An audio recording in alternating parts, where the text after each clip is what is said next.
Oi, crianças! Tudo bem, meus amores? Crianças, eu tenho uma notícia para dar para vocês. Durante um bom tempo, nós utilizamos este canal para estar colocando a escola dominical, mas agora nós vamos estar voltando presencialmente. Uhul! Que delícia estar com as crianças de novo em sala de aula, fazer atividade, cantar louvores, aprender versículo. Ai, que coisa deliciosa, que maravilha! Uhul! Então, no dia 1º, ou seja, domingo que vem, nós já estaremos reunidos na igreja a partir das 5 horas da tarde.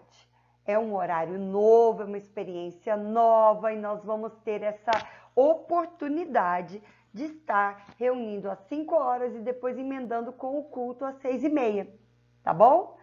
E aqui fica o meu agradecimento por aqueles que estiveram sempre conosco aqui, que se empenharam em estar praticando a escola dominical online. Eu acho isso assim uma coisa assim necessária, mas eu prefiro presencialmente, eu prefiro ver, eu prefiro estar perto.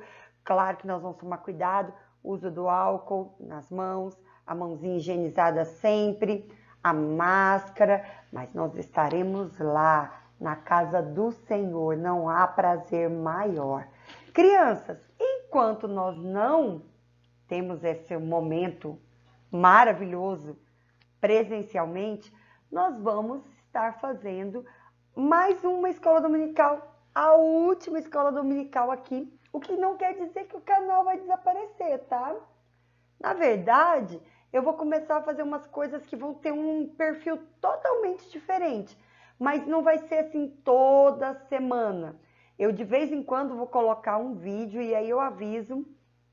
Aqui o vídeo vai ser diferente, eu vou contar a histórias com a tia Jana, mas eu confesso para vocês que eu quero tomar um outro formato, porque como era escola dominical, eu não podia criar personagem, era eu mesma, mas no outro eu posso criar personagens, eu posso fazer uma coisa diferenciada, como se fosse mais uma tarde da alegria, sabe? Quem conhece a tarde da alegria sabe que é diferente, é outro movimento, são outras coisas que nós fazemos. Então, aguarde, virão alguns materiais. Não vou estar sempre aqui. 15 dias por aí eu vou montar alguma coisa, tá bom? Mas vamos para a escola dominical e agora nós vamos estar falando o nosso versículo. O nosso versículo está lá no Evangelho de Mateus 26:41. Foi um momento muito difícil que Jesus passou quando ele iria enfrentar a cruz, que era um momento em que ele receberia o meu e o seu pecado, onde ele recebeu o meu e o seu pecado. E por isso a comunhão perfeita entre Pai, Filho e Espírito Santo iria ser naquele momento, por minha causa, por sua causa, rompido, e viria o juízo sobre Jesus. E Jesus falou: vigiai e orai, para que não entreis em tentação. O espírito, na verdade, está pronto, mas a carne é fraca. Mateus 26:41. Jesus orou e buscou a vontade do Senhor naquele momento. E nós também devemos orar e buscar a vontade do Senhor em todo momento, principalmente porque Jesus nos alertou. O espírito está pronto, mas a carne, ela é fraca. Ela é fraca para quê? Para orar, para buscar ao Senhor, para fazer o que é certo. Para fazer as coisas erradas, ela é até forte demais, infelizmente. Vamos lá? Eu quero ensinar isso em forma de música. Claro! Vamos lá, meus amores? Vigiai e orai, para que não entreis em tentação. O espírito, na verdade, está pronto, mas a carne é fraca. Vigiai e orai, para que não entreis em tentação.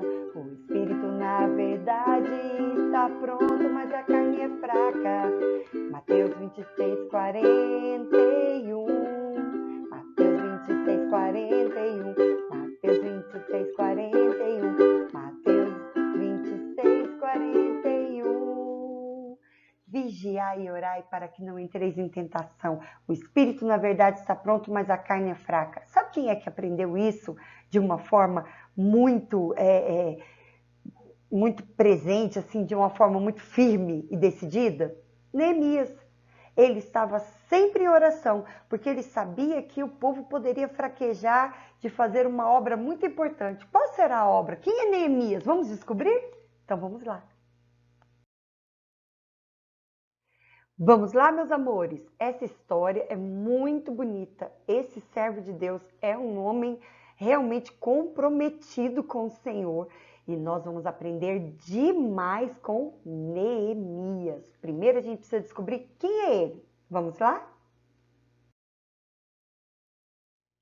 Quando o povo de Israel se voltou contra o Senhor Deus, Deus vivo, adorando a ídolos, eles foram levados cativos para a Babilônia.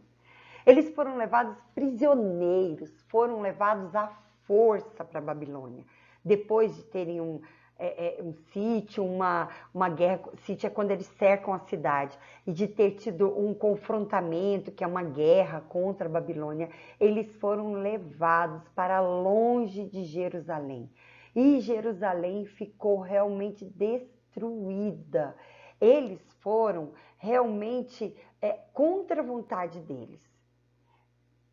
Eles tinham desejo de voltar para Jerusalém, mas Deus havia avisado que somente depois de 70 anos que eles poderiam voltar.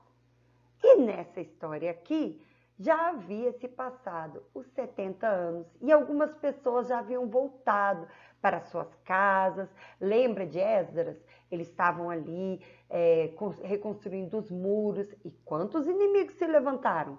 Agora nós vamos ver o que vai acontecer lá em Suzã, quando aparecem notícias a um jovem copeiro do rei, chamado Neemias. Neemias era o copeiro do rei. Ele trabalhava servindo a comida do rei. Mas ele não podia só servir. Ele não era um garçom, não era uma coisa como a gente conhece hoje em dia. Ele fazia uma coisa que você nem imaginaria de alguém fazer por você quando servisse uma comida para você em um restaurante, em um aniversário, em um casamento. Ele teria que experimentar antes de você comer. Ele fazia isso pelo rei. Por que ele fazia isso? Para evitar que o rei fosse envenenado. Quer dizer que se a comida tivesse sido envenenada por outra pessoa, Neemias poderia morrer antes que o rei comesse a comida, porque ele ia experimentar e ele poderia morrer com aquele veneno que tinha sido colocado. Porém, também significava que o rei confiava nele, porque ele poderia ter falado que experimentou a comida e dar outra comida para o rei envenenada. Era um homem de confiança. Se o rei não confiasse no seu copeiro, não dava certo. E já pensou que experiência você experimentar a comida de alguém que pode ser envenenado? Ele era muito corajoso também. Em um dia de inverno, Neemias recebeu visita de algumas pessoas que haviam ido para Jerusalém e voltaram para a cidade de Suzã. Era Anani e outros amigos judeus que tinham ido passear em Jerusalém, visitar. Quando voltou, Neemias estava muito ansioso para saber como estava a cidade. Será que estava tudo bem? E perguntou: como vivem aqueles que moram em Jerusalém, aqueles que voltaram para lá? Como está a cidade? A Anani ficou desanimada. Olha, as coisas estão de mal a pior. Aqueles que retornaram para Jerusalém estão vivendo muitas dificuldades e estão correndo perigo. Por quê? As cidades naquela época eram cercadas de muros. Haviam muros muito altos que fazia com que eles ficassem protegidos dos ataques dos inimigos. E o muro de Jerusalém estava destruído. Os portões queimados, entrava e saía bandido, entrava e saía inimigo, a hora que eles quisessem. Neemias ficou tão triste com esse fato. E ele falou assim: depois de todos esses anos, ainda não tinham construído o muro. Ai, que coisa terrível! Que terrível notícia! Neemias fez aquilo que ele mais amava fazer. Porque ele sabe que a oração é comunhão, ele sabia que a oração é comunhão. E ele foi ter comunhão com o Senhor e buscar a vontade do Senhor. Neemias ficou tão entristecido que sentou e chorou e orou, fez jejum, fez orações. Após louvar a Deus, ele confessou os seus pecados, confessou o pecado do povo. E ele sabia que Deus havia prometido que o seu povo, que se o seu povo voltasse e obedecesse aos seus mandamentos, ele iria abençoar novamente aquela terra. Neemias então orou ao Senhor e pediu a Deus que desse a oportunidade de falar com o rei da Pérsia sobre aquela situação. Ai, será que ele vai conseguir? Ele tem um cargo de confiança, mas isso não quer dizer que o rei faz aquilo que ele pede.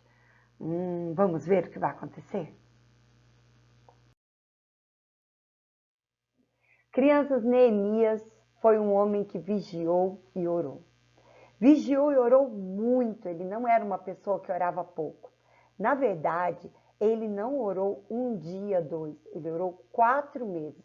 Se você começasse hoje a orar 26 de setembro, você teria que orar até 26 de janeiro para fazer o mesmo que ele fez. E depois de 4 meses orando, mais ou menos no mês de abril, lá com a história dele, ele pegou e estava servindo o rei, e o rei percebeu que ele estava triste. Mas ninguém podia ficar triste na presença do rei. Só que Neemias não estava mais aguentando de tanta tristeza pelo muro de Jerusalém, pela história do povo dele. Aí ele pegou e ficou bem triste, e o rei pegou e falou assim: por que você está triste se você não está doente? E ele ficou com medo, porque não podia, era proibido ficar triste na presença do rei. E também porque o rei havia mandado parar as construções do muro, e ele ia ter que falar do muro. Mas ele orou novamente rapidinho para o Senhor, falou: Senhor, tenha misericórdia. Aí abriu a boca: como eu não estaria triste se os muros da minha cidade estão em ruínas? O rei olhou para ele e Deus o abençoou, porque o rei falou: o que você quer que eu te faça? Aí ele pôde falar: se for do agrado do rei, me envie para Jerusalém para reconstruir os muros. O rei perguntou a Neemias quanto tempo ele precisaria para fazer esse trabalho de construção. Ele respondeu e o rei permitiu que ele fosse. Gente! Uau! Não só permitiu que reconstruísse, mas permitiu que Neemias, que estava empenhado nisso, fosse lá para empenhar nesse trabalho para que eles concluíssem. Como Deus é bom! Vigiai e orai. Neemias também sabia que ele precisaria de coisas práticas, não só da palavra do rei, mas também de comprovações para as pessoas que estivessem longe do rei, para que soubessem que aquilo ali era autorizado. Ele precisava de cartas onde o rei autorizaria a reconstrução dos muros, avisando os governadores das províncias ali por perto, pessoas que não queriam que os muros de Jerusalém fossem reconstruídos. Por isso, era muito importante que Neemias tivesse esse documento em mãos. Também precisaria de madeira boa e forte para ser colocado, para montar os portões que haviam sido totalmente queimados e para que pudesse refazer os portões dos muros, que eram muitos portões que precisavam ser refeitos. E o rei também lhe deu cartas dizendo aos que eram responsáveis pela floresta, pelas matas, pela madeira, que o rei tinha uma propriedade cheia de árvores para madeiramento, para as coisas que o rei precisava, que deveriam conceder madeira para Neemias. Neemias recebeu tudo isso da mão do rei. E ele pôde dizer, logo depois de ter recebido isso: o rei concedeu o meu pedido porque a boa mão do Senhor estava sobre mim. Deus ouviu a minha oração. Será que você tem buscado ao Senhor confiante de que Deus ouve a oração? De que Deus realmente atende? De que Deus realmente está conosco? Eu sei que o Senhor está conosco. Nós sabemos disso e precisamos orar e agradecer ao Senhor por isso. Precisamos colocar diante de Deus, seja qual for a situação que sua família está passando. É desemprego? Ore ao Senhor. É enfermidade? Ore ao Senhor. É temor da enfermidade que nos cerca, da pandemia, das situações da pandemia? É saudade de alguém? É alguma angústia que te cerca? Ore ao Senhor, porque a boa mão do Senhor estará sempre sobre os que o buscam. Que Deus abençoe vocês. E no próximo domingo, eu estarei com as crianças na Vila Pinheiro, Avenida Vareí, 1250, em Jacareí. Quem quiser estar comigo, está convidado. Se você não tem uma escola dominical onde frequentar, você não tem uma igreja onde frequentar, se você mora perto de nós, sejam muito bem-vindos. Vamos estar juntos, reunidos na escola dominical às 5 horas da tarde, Avenida Vareí, 1250, lá na Vila Pinheiro, em Jacareí, São Paulo. Eu aguardo vocês na escola dominical com a tia Jana. Amo vocês, crianças. Até lá. Ai, que delícia. Vamos voltar. Tô me sentindo igual Neemias quando recebeu a resposta de oração. Que delícia. Vamos lá, meus amores. Com ânimo, força, coragem e fé. Até lá.